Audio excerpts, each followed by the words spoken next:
Anytime we think about criminological theory or we're studying theories of crime, we need to keep in mind what the purpose is, why we're doing it, what's it for. Theories sometimes get complicated when we're trying to learn them.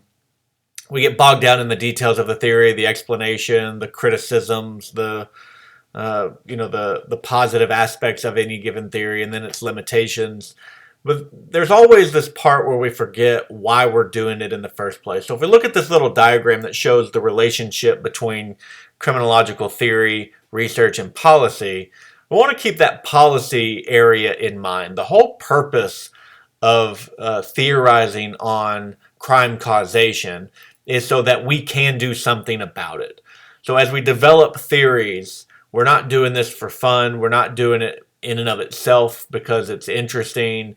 There's an end goal in mind, whether it's crime prevention, reduction of crime, reducing recidivism, something along those lines. We're going to think about policy. So when we think about biological theories of crime, if we think that crime is an innate characteristic of an individual, we need to think about the policy implications. Like, what is that going to lead to? If I believe that you are criminal from birth, that your social standing, your environment has nothing to do with your criminality, I think I can identify criminals based on their genetics. What policies is that going to lead to?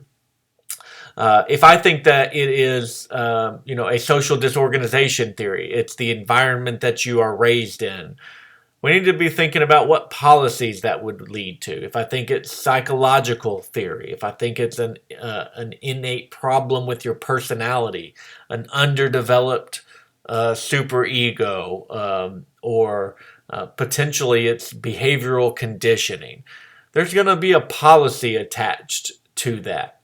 So when we think about theory and research, always remember policy. If you come up with an idea for this is why people commit crime, what would we do about it if that were true? So this is something that we're going to talk about throughout our courses, and we're not going to necessarily become experts in it all at one time. This is just a really short video to remind you as you get into theory, think about the policy implications.